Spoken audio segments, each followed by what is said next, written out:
Bem-vindos a mais um Deep Dive.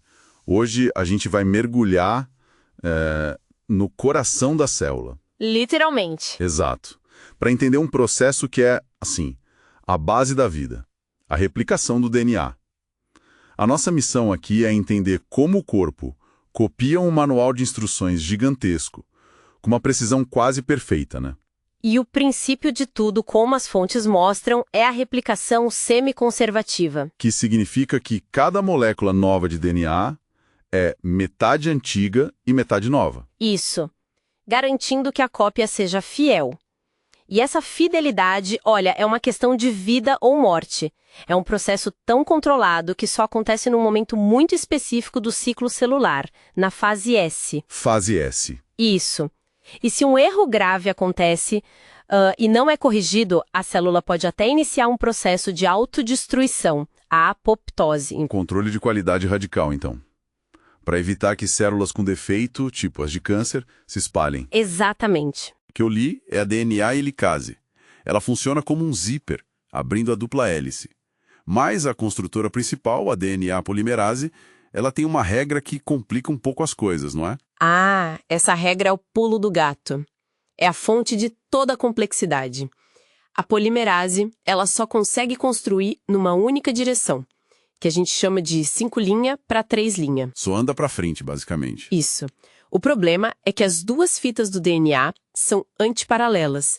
Uma vai numa direção e a outra na direção oposta. Peraí, isso parece um paradoxo.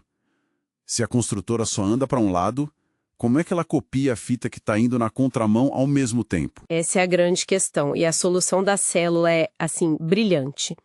Na fita que corre na direção certa, que a gente chama de fita líder, o trabalho é fácil, é contínuo. A polimerase só segue o zíper da helicase. Exato. Mas na outra fita, a fita retardada. É que está na contramão. Essa mesma. Ali, a tática é outra. A polimerase precisa sintetizar ela para trás, sabe? Em pequenos pedacinhos. Pedaços. Sim, os fragmentos de Okazaki. Pensa que ela dá um pulo para frente, constrói um trechinho para trás, aí pula de novo e repete. Nossa, então é tipo uma gambiarra genial em nível molecular. Mas e esses pedaços, eles ficam soltos? Não. Aí entra a equipe de acabamento. Cada fragmento precisa de um iniciador de RNA para começar. Depois que ele é feito, esse iniciador é removido. E como eles se unem? Uma outra enzima, a DNA ligase, entra em ação. Ela funciona como uma cola molecular, costurando todos os fragmentos de Okazaki. Ah, entendi. Então, no final, o que era um monte de pedaços vira uma fita só. Perfeita. Uma fita única e contínua. Uau! Mas com tantos passos, o risco de erro deve ser enorme. Você falou do controle de qualidade. Como ele funciona na prática? E aqui a coisa fica mais fascinante ainda. A própria DNA polimerase tem uma função de revisão, um proofreading. Uma revisão automática? Exato. Funciona literalmente como a tecla backspace de um teclado. Se ela coloca um nucleotídeo errado, ela para, volta um passo, remove o erro e só então continua. Que incrível.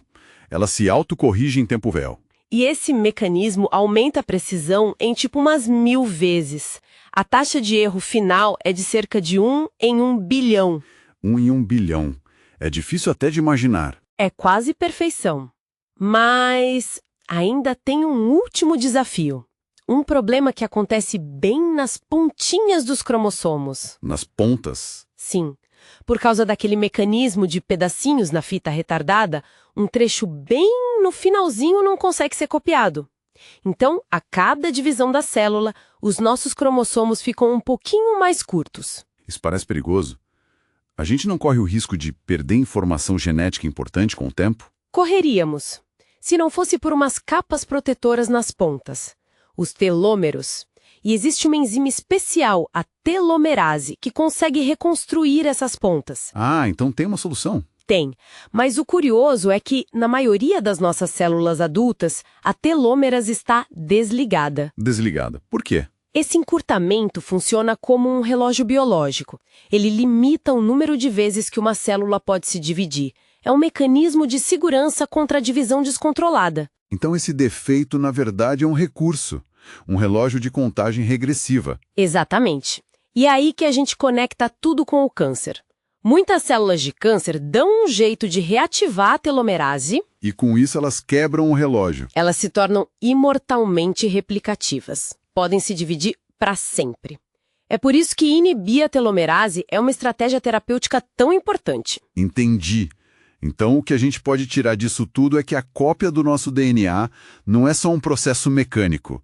É um sistema dinâmico, inteligente, com um controle de qualidade absurdo e com implicações diretas para o nosso envelhecimento e para a nossa saúde. Sem dúvida. E para deixar uma reflexão, as fontes que a gente usou mencionam que as pequenas diferenças entre a máquina de replicação de bactérias e a nossa são a base para muitos antibióticos. Isso me faz pensar, sabe? Quantos outros processos biológicos fundamentais têm essas diferenças sutis entre as espécies que a gente ainda nem explorou e que poderiam ser a chave para a próxima geração de medicamentos?